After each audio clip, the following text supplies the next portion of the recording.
out there or something, like, you understand? And then maybe she translates that to this place and it's like, oh, now the man, maybe the men that want me should drop a car.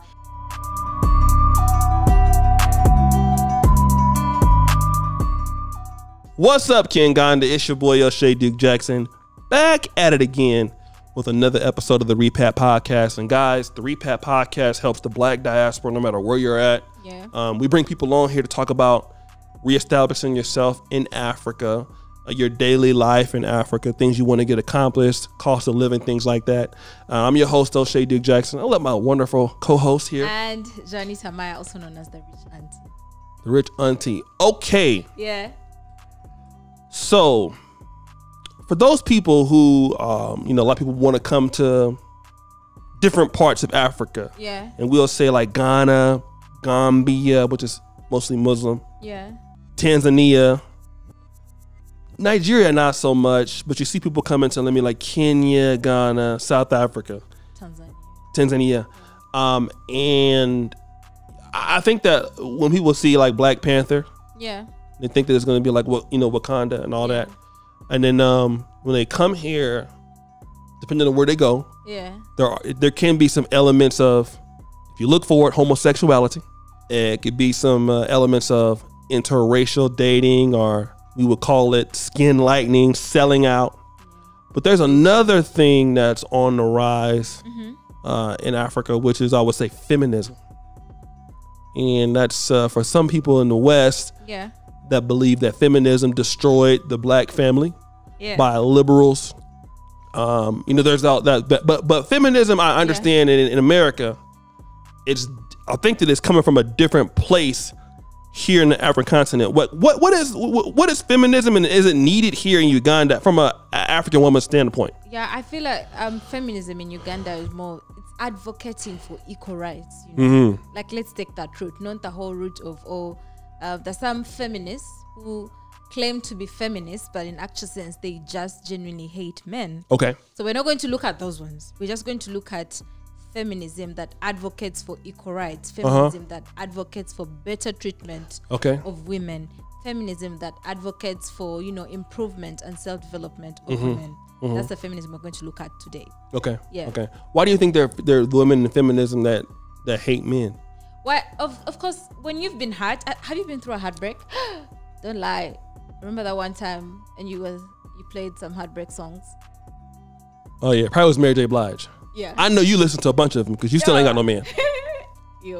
Anyway, so like I said, sometimes when you've been hurt, when you've been heartbroken, some women tend to, the 5 stages of like grief and whatnot. Yeah. There's a stage of anger that you kind of stay in, and then it's up to you to get away from that stage. And then they think all men are going to be a certain way like that, or they think all men are out there to try and get them, or they think all men are bad and whatnot, which is not the case. But I kind of, when I listen to an angry woman speak from a place of heart, I just listen to her and I wish her the best, because I know what she's going through. Right. I know that she'll overcome, I don't frown upon her and hate on her or anything like that. Right. Yeah.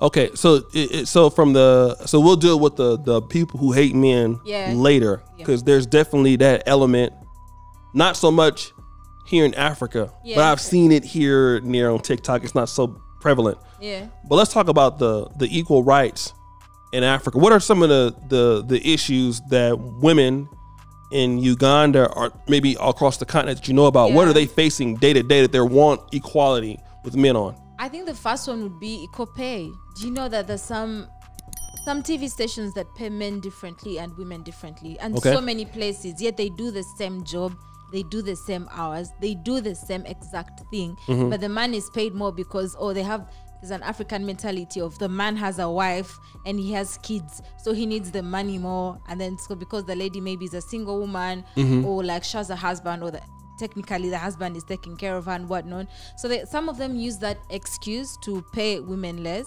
So there is that. And then the other issue is, historically, or when we go back to the years, the women have not been shown in the best light. They've not been given the best rights, human rights. Okay, you know? okay. They were stopping them from working. They were stopping them from eating chicken. I think there's some cultures that wouldn't allow women to eat eggs. You know, basically treating them poorly, like they had no, like they were not fellow human beings.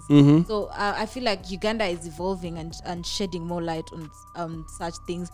You know, to try and, you know, get out of it, so that like women are also just human beings like any other person. You know, if you're paying a man a certain amount and he's doing the exact thing a lady is doing, you should be able to pay the same woman. And also feminism also comes in to help women who also experience sexual harassment in the workplace and whatnot.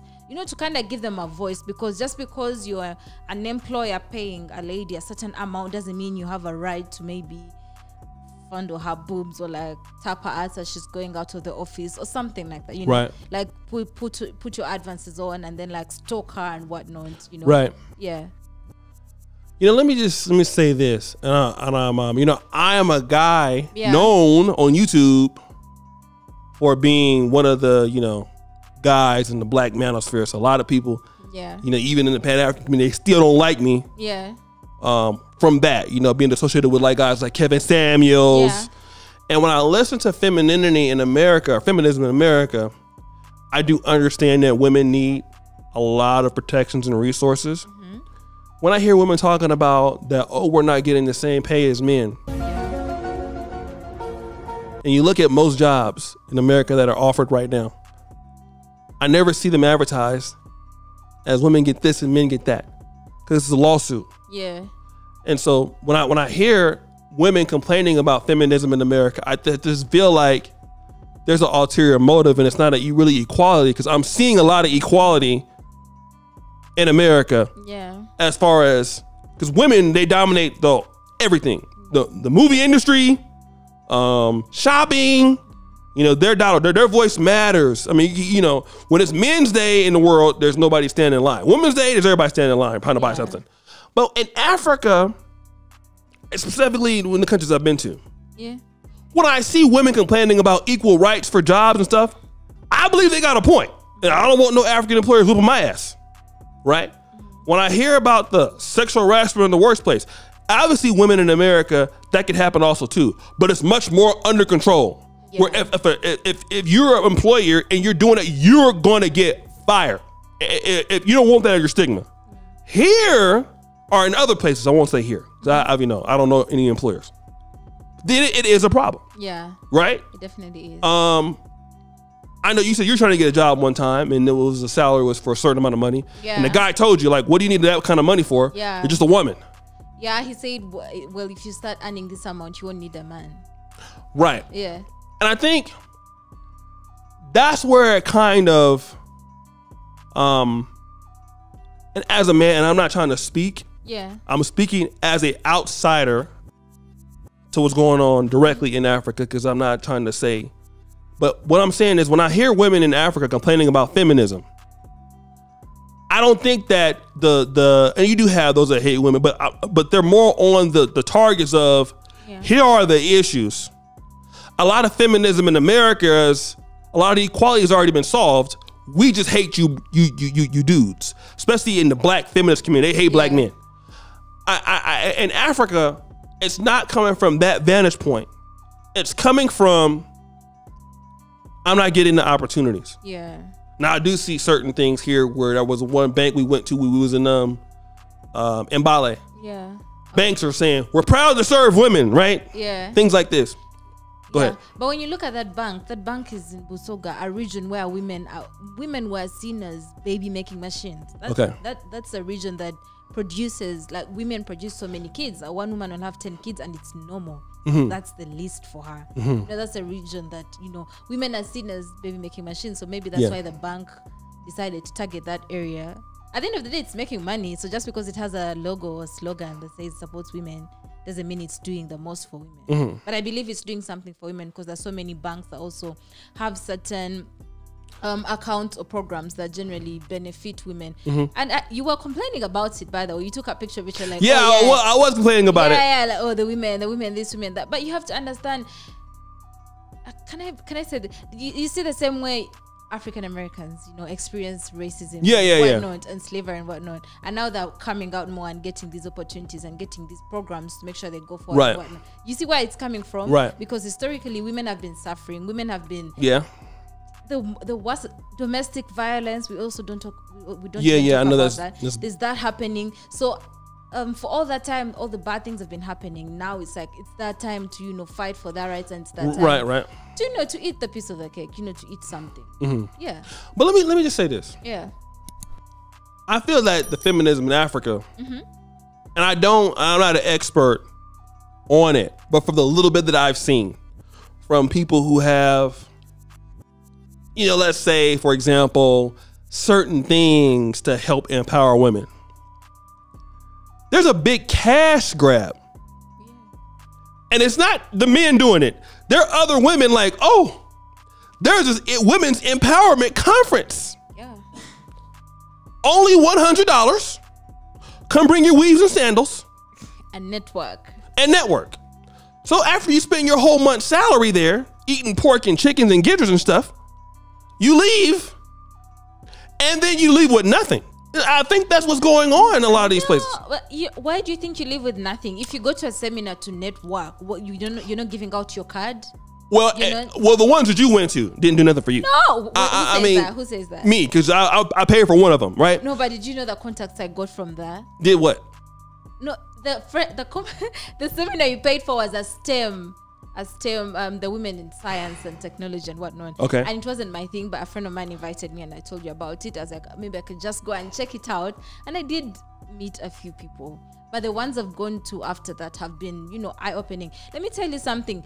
When sometimes you'll say something and it just doesn't relate to a woman. Like sometimes when a woman and a woman talk, there's that heart-to-heart conversation that goes on. I can agree. Like, half my problems as a woman, you wouldn't understand them if I came to you and told you, oh, by the way, I'm going through this and this. You wouldn't be able to understand it or be on the same page with me or relate to it. Because so sometimes those seminars are there to, you know, as a form of motivation. Yes. To encourage. Yes. The one thing you live with is maybe a change of mindset.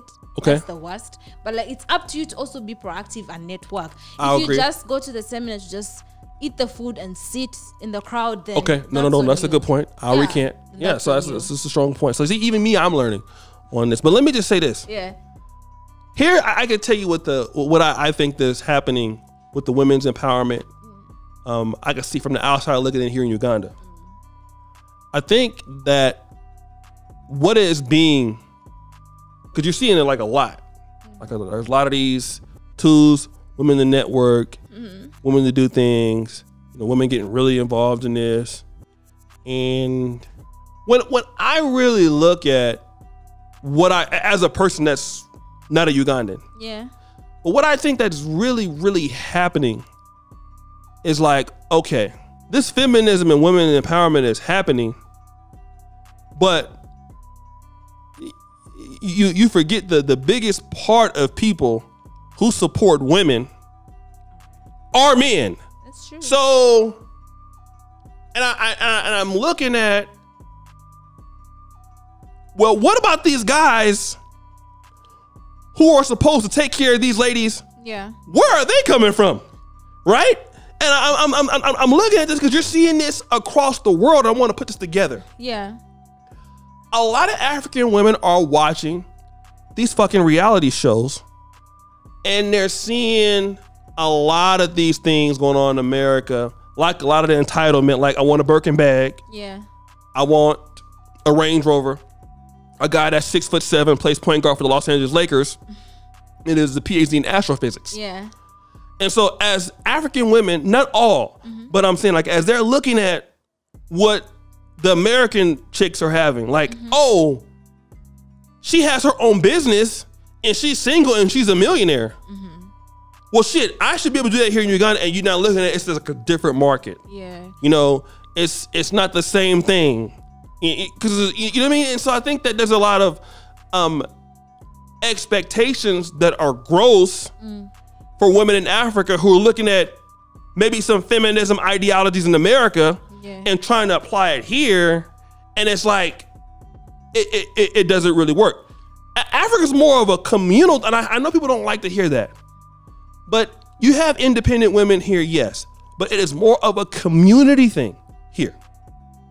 And when I look at it is, who is telling these guys, like, also, because if you go down the street, and I've been down the street with you many times, and some guy says something in Uganda, maybe not you directly, but I know that. Yeah. Like, oh, you have a nice ass, something like that.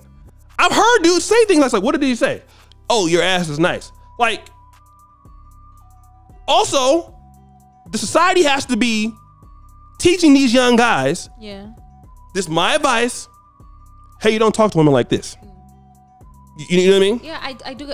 That's the thing. Well, not the last. There's a podcast I did with Kim, and we're also talking about feminism, and that was his biggest complaint. He was like, there are a lot of programs and seminars coming up for women this, women this. What about the men?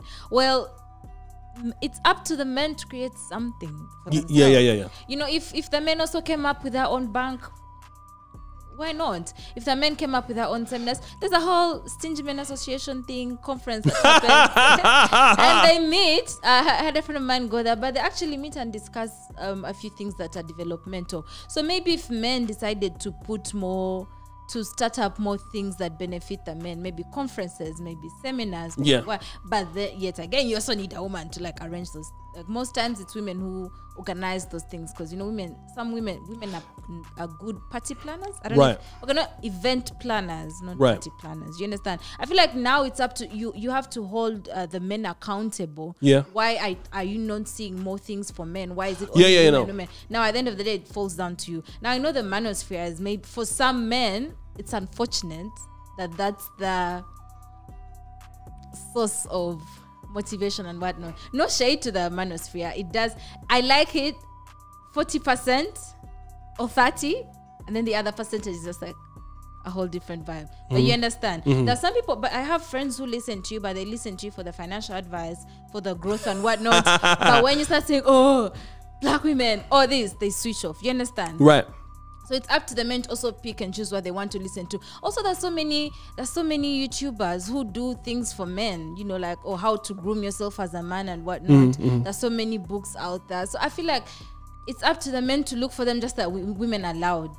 Okay, not loud in a bad way, but like if there's an event happening, they'll, you know, make a big fuss about it, or they'll be loud about it and bring on another woman to like go with her for that event.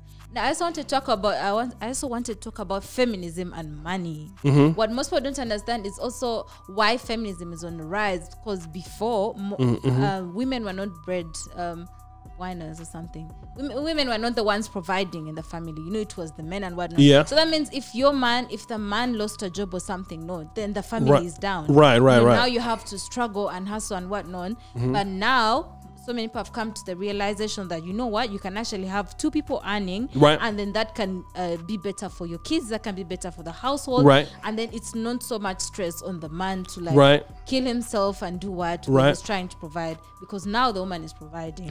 And what people don't also understand is that when a woman has her money, there's so many things she can't, you know, accommodate or, you know, just take on, because money, whether you like it or not, money will protect you. It's like a shield, you know, a shield from all the bullshit that's coming towards you, because there's certain girls who deal with certain men. You're like, oh, why are you dealing with this man? She's like, oh, it's just the money. You understand? But if this girl was empowered to make her own money, or if this girl was making her own money, I'm so sure I shouldn't be dealing with that type of guy. You understand? So whether you like it or not, money and feminism, it's like a weapon, you know. It's not all bad. It's like, oh, when a woman starts making this amount of money, she won't respect her man. No, submission comes when you're a leader in your household, and your woman knows, when I'm home, I have to be submissive to my man. You know, I have to be with my man. I have to give the respect to my man. So just because she has money and whatnot doesn't mean she's going to start shouting at him, unless the man starts being dumb and stupid. Now what do you expect? You know, of course she's going to stand up for herself, and then you say, oh, it's the money that made her do that. No, it's common sense. Her having money is just like a bonus. You understand? Well, there are a lot of men that are in that, especially from what and there's no offense, it can happen in America. We are used to women being more of our financial equals. In America, yes, because there's more black women that go to college than black men. So in our community is mainly matriarchal, so we're not as threatened. Some guys are, But I know like there's a girl that she picked me up. She's having a car in Uganda is a big deal as a woman. Yeah. Where everyone got a car in America, you know. But in the Uganda, if you have a car, it's a big deal. Yeah. So she was talking about that. You know, she has a car, and a lot of guys who don't have a car, they feel very intimidated. Yeah. If a woman has, can I just say yeah, sure. You know that there's a thing. They tell young girls, oh, you're going to get a car. Or now, which man is going to call you out? Or like, now who's going to date you? Oh, please don't buy land before you get a man. You know that so many restrictions and so many people trying to put you in a box because if you get this, then no man is going to chase after. Well, that's just saying that there's a lot of guys who are not. If that's the case, if you buy land and you have a car and no man's going to want you, that just means that those guys are probably poor and not ambitious. Yeah, but they could also be rich, but they're just intimidated because some men like women who are like inferior and like down. You know, I mean that might be the case, and you know the culture better than me. Yeah, but I think that there is a lot of insecurity in cultures possibly that are not like the West, and I think that's why women who are like really progressive, and want to do more for themselves. Like even like Rachel Nalumu, she grew up in Canada, and you know, she's talked about it, dating. Yeah. Like if a man who's never went to the West and he lives here, how can she marry a man that has such antiquated viewpoints? Yeah. And you know what I always say is this: women have to be, and I like what Rwanda's doing with Kagame. Like 50% of his whole political staff is women, and guess what? Rwanda don't have one of the best operated, it's the least corrupt country in Africa. It's almost up there with the European countries without many developed. So women play a part of every sector of the economy. Yeah. They need to. I'm not telling Africa what to do. Uganda what to do. Yeah. No, you'd actually be surprised. Recently, Museveni appointed so many women ministers. And they're more loyal. Woman ministers. Like if you have them, like that's why I mean, as a manager, that's why you manage my business, and maybe not a man, because right, women if you give them an opportunity, they can do the same thing that men can do, guided the right. Now the thing about that, men typically work longer hours or harder in some cases. Women, you know how I feel about certain women and working. No. I mean, we know who be a power in the Kanganda team. No. Shout out to all the male editors, though. No, that's true. In Kanganda, the men do more. They work more hours than the ladies because they do more of the editing. Even with the same resources, because that was the whole thing there. Samuel's like, oh my God, you give those guys all the PCs and the computer parts, but you don't give us nothing. So once the ladies got the same stuff, Jonita has a better laptop than even me. No. Jonita's laptop in America is top 10% in America. Ask me how many videos Jonita edited in the last year. I edit my personal videos because I'm not an editor for the channel. How much Netflix has she used with that laptop? Well, where do you want me to watch from? Anyway, let's stay on track. Stay on track. We have our own issues in the company, but stay on track. You know, the men in the company put in more hours, but that doesn't mean it's everywhere. You know, there are some women out elsewhere who work more hours as the men are out there getting drunk and turning their heads to look at girls. Every minute, everyone who passes, we know who does that. It's not me.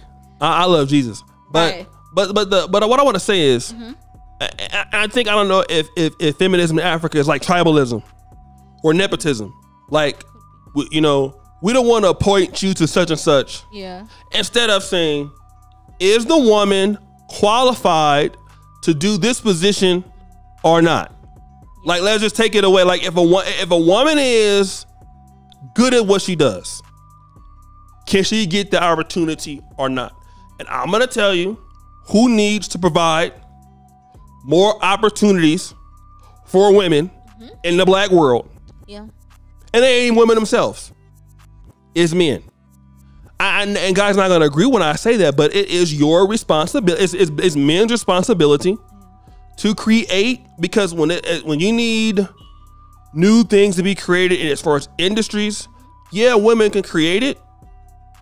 And they could. They do sometimes. But men have to understand also how to treat, and even me, I'm still learning, right? Yeah. You know, women have to be respected in Africa, in the black world. Yeah. Because why? When other foreigners come here, how do they treat black women in America? Like, this is why. And I think that certain elements of feminism, when you hear, I used to hear like, black women are the least protected group. I used to hear that, and I heard Malcolm X say that. I had to make a thought about it. I'm like, you know what? He got a point. Yeah. Right? Because I remember, like, if you go to Qatar, you cannot even talk to one of their women. They will fuck you up. You want to go talk to an Arab woman and say something mean to her in Egypt, they're going to fuck you up. You won't even get, like, they'll cut your head off right there. A foreigner can come to Africa and say anything, and nobody's going to say nothing to him. Yeah. Right? And I think that's the point that a lot of African men and black men got to look at. Yeah. When we go to visit other countries around the black world, we cannot disrespect other groups of women without a consequence. They're going to enforce it. Right? Yeah. And I think that such is the case with women in Africa. Because how many times you see all over the black world, not even just in Africa, black America, you have all of these kids that are out there that are begging or whatever. And it's like, okay, what resources and skills do women and children get, but that are empowered also by men? Like, men have to create for society. Yeah. And I think what's happening in Africa is that women are kind of starting to believe a little bit more, well, shit, I can do the same thing that women in America can do. Yeah. Without the diversified economy. Like, okay, like B. Simone. Yeah. B. Simone is terrible in my opinion. But B. Simone she can monetize on Instagram. Yeah. She, like, if you're a Ugandan and you have 1 million followers on TikTok, you can't make a fucking dime from TikTok. Yeah. Because you can't get monetized. So you're already in a different situation. But I think that that's the difference.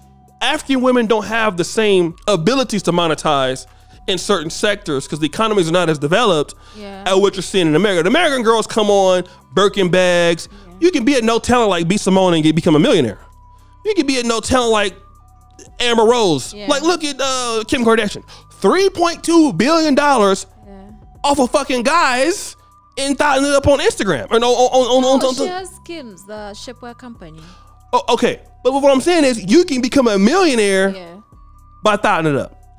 You're not going to be able to be a millionaire in Africa off of thotting it up. You just have men in your comment section and that's it. You're making no money from nothing. So I think we need to be also more realistic, but at the same time is that the more women are protected, and I can't even believe I'm actually sent as a manosphere guy, but I do believe it. Yeah. The more that women are protected and respected in the black world, the better kids you're going to have.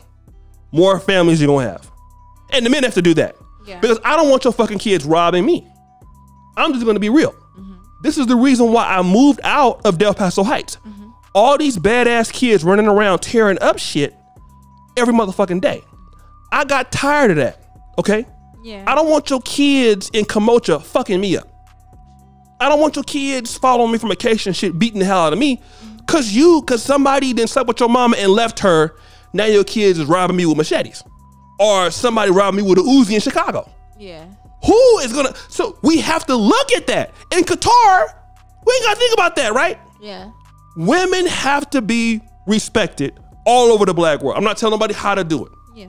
But the industries that women get, like, for example, you saw the slave farmer. Yeah. Some of these ladies are what? Are women. Yeah. Mlisa's farm. Yeah. The lady in the coast of the rural border. These women are getting into rabbit rearing and poultry and these things that the men are supposed to be doing. Fucking great. We need more of that shit, right? Get into these industries and you women can run them. Women have been running African markets for years, for centuries in West Africa. They've been merchants. You need that. I don't see what the problem is. Because the more you have that and the more networks, women got to have communities around them. That's the thing. Like, we got to be honest about this. When a woman is single without a community, who knows what she might start doing? I'm not going to talk about it right now. But we know that you don't know. It could happen. Yeah. Some can, some cannot. But women have to have resources behind them. And women work more better if they have opportunities. You know? Yeah. And men have to do their part if they want their women to respect them. Yeah. You have to put up the goddamn money to build the situation for your women. Otherwise, your kids come back and rob me. True. That's why I don't go to Detroit. Okay? Yeah. And what happens is when you don't have women with protection mechanisms, they end up in poverty. The kids go up there, gunshots, shoot up everything. Compton, you get Little Rock, or you get Memphis. Which is why I don't go there. Yeah. Okay? Because I don't want your kids fucking me up. Yeah. I don't need that. I'm too old for this shit. Yeah. I agree with you. Women need to be protected. Yeah. And speaking about, I feel like right now, currently, the issue that most people have with feminism in Africa, you said something, you feel like the feminists in Africa are looking at the feminists abroad. I don't know if I can formulate like that. I think that. Because when you let me clarify that. Okay. I think that there are probably some. I'm not saying all. Yeah. But I do believe that African women, when they watch Meg the Stallion and these reality shows, and they're seeing. But I don't know. Why would you choose reality shows? It's just trash TV. It's something you watch when you're maybe eating or something. But people are looking at the how some of these ladies are, like K. Michelle. Oh, okay. You have stories of women that are single moms. They don't need a man. Yeah. And they can kind of, and I think they could fall into that. Not all. Yeah. But the thing is, if a girl in Africa or if a girl in Uganda sees maybe this girl is getting Birkin bags and she's getting a car, girls are now getting cars like it's like water out there or something, like, you understand? And then maybe she translates that to this place and it's like, oh, now maybe the men that want me should drop a car or drop like an expensive car. That's just the girl's issue because, people show the highlights of their life. Like Instagram is not real life. Right. If the girl can't understand that and know that that's not real life and understand that, everyone runs their own pace, just because she's, that 23, 22 and they're living this lavish life, like they've made it already and whatnot. Maybe sometimes the girls in Uganda may feel bad and whatnot, but it's up to them to know it's not okay. It's real they're getting the cars and whatnot, but you need to be confident and content in your own path and in your own in how you write your own story. Because whether you like, what are you going to do now? Are you going to ask a guy who's trying to make it in life to drop a car, yet he's also just gotten a car? It doesn't make sense, So it's just up to the girls to, maybe tone down the entitlement at the end of the day. Let's look at the other side. Right. Because the girls who are really entitled and they'll cover it up with feminism, Or my man man should do this, he should do that, he should do this.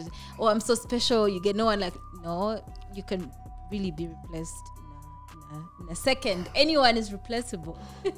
And now that's a whole nother story here because I'm just going to be real. I do go to certain nice establishments here in the continent. And one of the things that I notice is that there are very many nice, attractive looking ladies.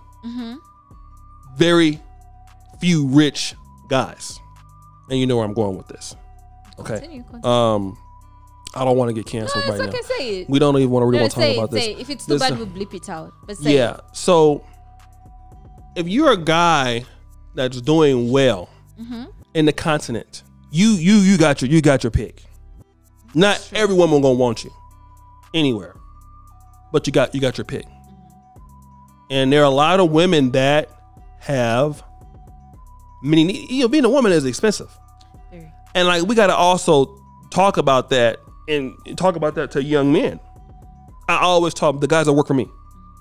You need to be able to have these certain work ethics because you're gonna be somebody's. I hate to say it, the guys that work for me, but eventually they're gonna be somebody's husband. God forbid. But you hate to say it. Everyone will be a husband here. Yeah, even me on accident. So you're gonna be somebody's father and husband.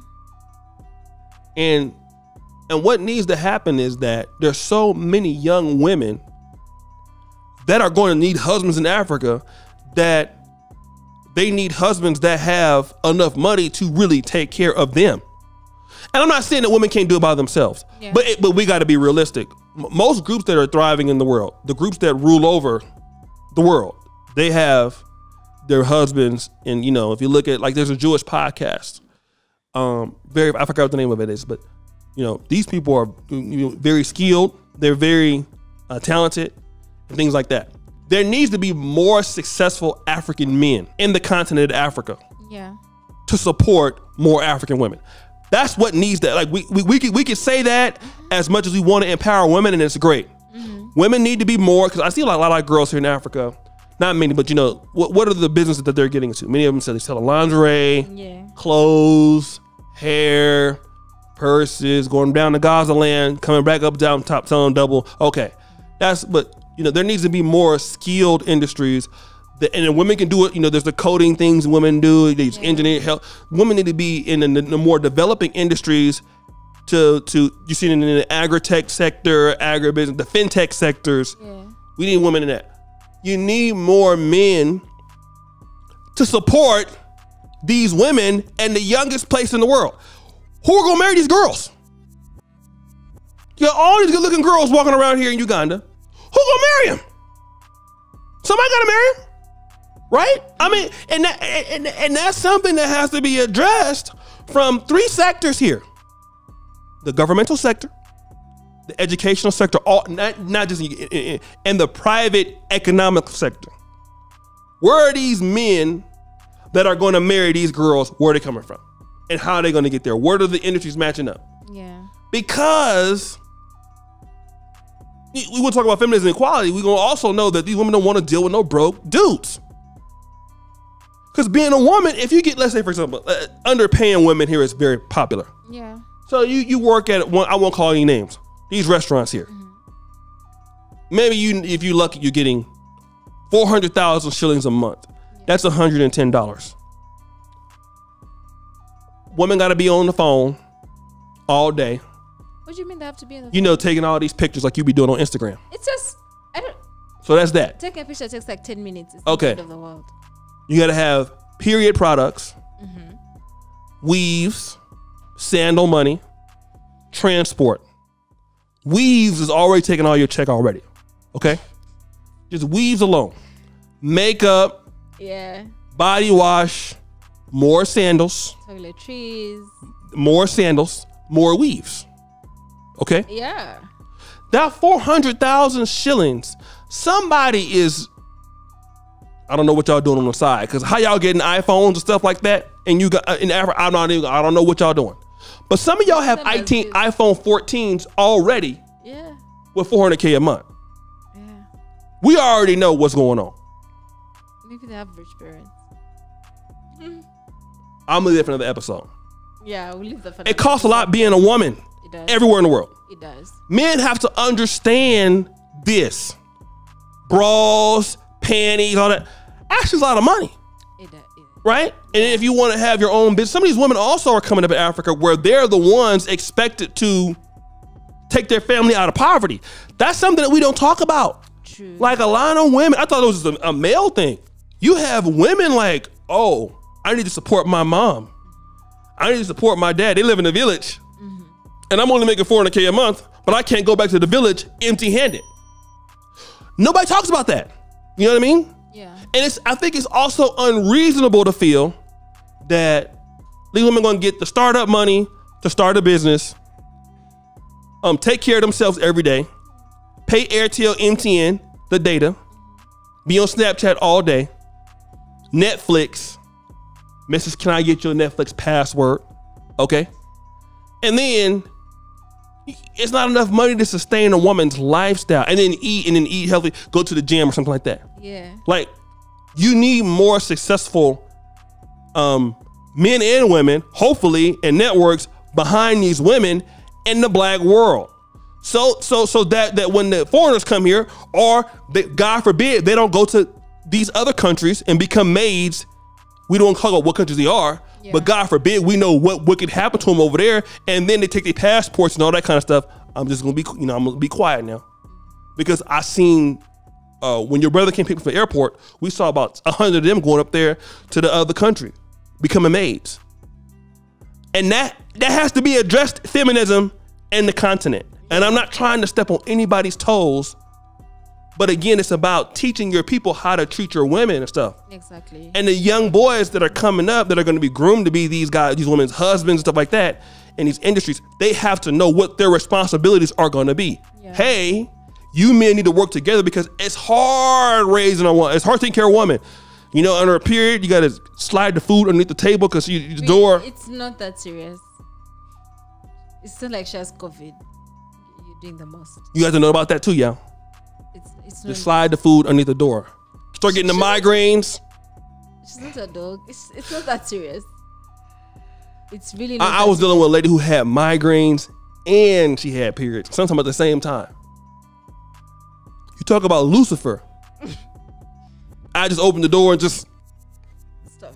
You're doing the most. But again, in order for the societies in the black world, even in Black America, the conversations and problems that we have in African American world are the same here.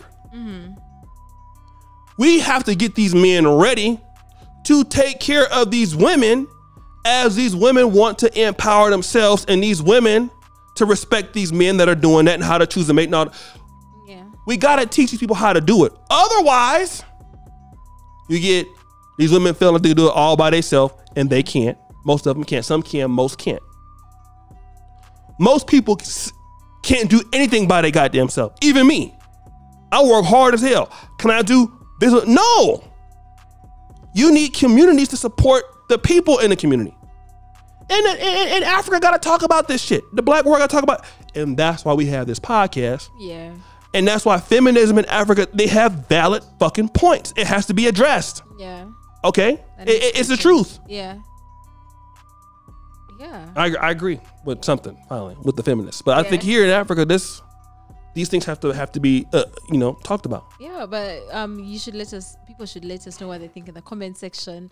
They should tell us everything, and I hope you took some notes and learned something from us. But I just want to say, all the girls that have PCs and laptops here, they have edited less than 10 videos. Yeah. And who's to blame? I spent thousands of dollars. And who's to blame for that? On the equipment. Since we're now outing everyone. Who's to blame for that? They never even asked me for my old ones to practice on or nothing. They're watching Netflix.